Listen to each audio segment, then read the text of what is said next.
Hey, I'm Tasha from Tasha Quilts, and today we're talking foundation paper piecing. This is something I was totally scared of and completely avoided, but I conquered my fears and I want to talk to you about how I did it. So if you've ever been scared of foundation paper piecing, stick around because maybe this will encourage you to give it a go. First, let's talk about the fear factor. Why was I so nervous about foundation paper piecing? Well, I have tried a few blocks in the past, and I'll try to pop some up here. And while they were ultimately successful, they took a really long time. And in some of them, I was short some fabric, so I had to kind of add in some extra. It just didn't go well. It wasn't enjoyable. My brain did not kind of compute. It is a little bit backwards from traditional piecing, at least I thought it was, until I had a lot more practice. So there are a couple factors that led me to want to try foundation paper piecing again. The first was I had told myself at the beginning of 2024 that I wanted to master foundation paper piecing. There are so many wonderful quilts out there that I've seen, and the precision and the beauty. It's a technique and a tool I wanted in my toolbox, even though I was extremely intimidated and thought I was just plain bad at it. Second, because I had this in the back of my brain, there was a foundation paper piecing course that came up, and by Quilt All the Things, I will put her name and Instagram handle here. And I purchased that a few months ago, I want to say, and I watched through the videos. I have never really tried to make a foundation paper piece block, so now was the time. For the skill challenge that involved using your initials to come up with colors and shapes, I used the Block Base Plus software and scrolled through to find blocks I like. Here's the blocks that I liked and were the contenders. I wonder if you can tell which one I picked. So I picked one of these blocks and decided I was going to do a 24 by 24 wall hanging of this, and I created my own paper piecing templates. And so here's the back. Here's the back of the pieced top. Can you tell which one I picked just from looking at the back? So, let's learn foundation paper piecing and making your templates all at once. I just dove right in. I will say though, in my scouring of the internet and YouTube videos, I found one particular YouTube video that truly, for the first time, helped this technique click for me. I cannot remember it off the top of my head, but I'm going to put the words on the screen here, and I'm also going to link the video below. To put this timeline in perspective too, this Quilt Guild challenge was due on Sunday, and I made the templates like after work, maybe, I don't know, I want to say Wednesday night, Thursday night, and I didn't even start anything on this until Saturday morning. I just never had a chance to get to it. So I started printing the templates. The templates were so big that I had to tape some of them together, and then I started sewing. And then shout out to my friend Brenda, who was on FaceTime with me and helped me through some of this because I needed it. So let's talk about some of the mistakes I made during this process and have a good laugh. I can laugh about it. It was a learning experience. I'm sure you can all relate. Templates that I made, they had to be pieced together, different sections, right? And I have this little section guide here. And these will be available for free on my website. It's not a full pattern, but it is the templates in case you're interested in this block. What I had done though, in a couple instances, is I sewed on the join line.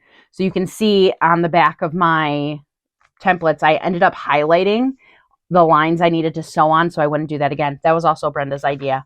Literally the best tip of all, highlight the lines you need to sew on.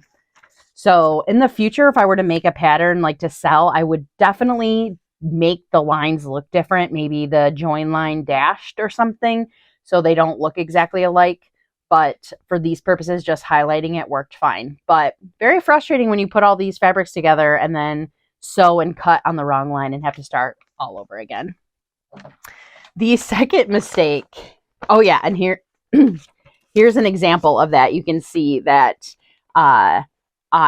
there's the join line, and yeah, I cut it. So the join line and the sew line were about 1 inch apart. Very simple mistake to make. And that one has no highlights, and then you can see going forward, I started highlighting them. Okay, sorry, I went to go find my second mistake that I made, but maybe I reused it because I can't seem to find it, although my sewing room's an unorganized mess like always. The second mistake I made is after I put together one of these and I went to trim, I forgot to press this out. So when I trimmed it the size of this shape. So when you folded it, and it ended up short. So yeah, That was another seriously rookie mistake because I had done everything perfect and then trimmed it wrong. The other mistake I made, which was a classic, is I had the wrong, like for the first paper, you have it, the first color, you have it attached. I flipped them. So when you folded this open, it was the wrong color on each side. Last mistake I made, which is probably, I would imagine, pretty common, is I thought I had enough fabric to cover the space. And when I was done sewing, it wasn't enough. Thankfully, every time I made that mistake, it was within the seam allowance. So I was fine and I just kind of ran with it. I started on Saturday morning. I started on that Saturday morning and made all of those mistakes, right? Like pretty much one after another. I was getting so frustrated. Took a little lunch break, came back, and I'm telling you that after like 3 more times of doing like little sections, it just clicked for me. I don't know. I can't explain it. After all this practice, all those other blocks, it felt like I was never going to get it. I finally got it. And I zipped through the final pieces of that block so quickly compared to the first. It took me 6 hours or something obnoxious. I mean, I was chasing kids too, but like 6 hours to get through the first few sections and then probably an hour to finish the rest. It went so quickly once my brain finally had enough practice to get it together. So I just want to encourage you to not get discouraged. Like, stick with it. Stick with it. Give your brain a chance. Give yourself a chance to get it and be nice to yourself, right? We're doing the best we can. And sometimes things take a little bit longer to understand. So what would my tips be, especially if you're going to print off the templates of this one that I did? Highlight the sew lines. Be a little bit more generous in your fabric cuts so that you're not really struggling to make sure that you have coverage. I know it's a little wasteful, but I do think having that extra coverage, especially as a beginner, having bigger pieces would take away a lot of frustration. Make sure you have a short stitch length so that you can make sure that your papers come out nice and easy.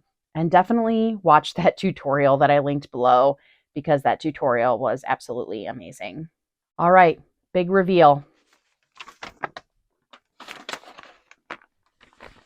This is the final block that I made. I will also slap a picture up so you can see it a little bit better. So I used, this is called a twisted star. So T, Tasha, twisted star. And I used Tula pink fabrics, and this pink is also called taffy. So my initials are TPH, but I went real heavy on the T. So that's what I came up with. I absolutely love these colors. I absolutely love how this came out. This kind of precision, just, I would never have achieved this. Well, I shouldn't say I never would have, but it wouldn't have been enjoyable trying to piece this traditionally. This was fantastic. And I'm already dreaming about a quilt top that's just filled with interlocking pieces and color changing. I cannot wait to tackle that in the next year. But as you can see, this is not a completed quilt, so I did not get this finished before my quilt meeting, but I did have the top done, which was good enough for me. And I am excited to think about how I can quilt this and get it finished. It'll probably have to be finished next year. I've also thought about making a couple more of these and making a bigger quilt top. We'll see. We'll see. Hopefully it doesn't end up in a pile somewhere. Hopefully I actually really finish it, but we'll see. Completing this block was probably one of the most rewarding things I've completed this year. And it's because I had a distinct fear and convinced myself that my brain couldn't do it. I was convinced I couldn't do this. So not only did I foundation paper piece this, but I also designed these templates myself. So that is a really big accomplishment.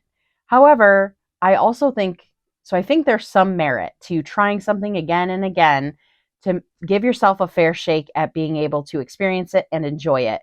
But then I think another big skill is knowing when to call it quits, right? So at some point here, if I wasn't enjoying it, if I made this block, suffered through it, and didn't enjoy it, I probably would have never tried again because I feel like after making this, it was a fair shake. I would have never guessed that after I completed this block that I would have loved it, and I can't wait to do it again. So that really surprised me. Now, tell me, are you scared of foundation paper piecing? Do you love it? What thing are you scared of? I'm interested to hear all of the things. Please tell me what has been your experience. Have you conquered any quilty fears? Listen, if I can do it, you can do it too. And remember, every single stitch we make gets us closer to mastering a new technique. I hope that if you've been thinking about doing something, you give it a try. You got this. We got this. Thank you so much for watching, and I will talk to you soon. Okay, bye.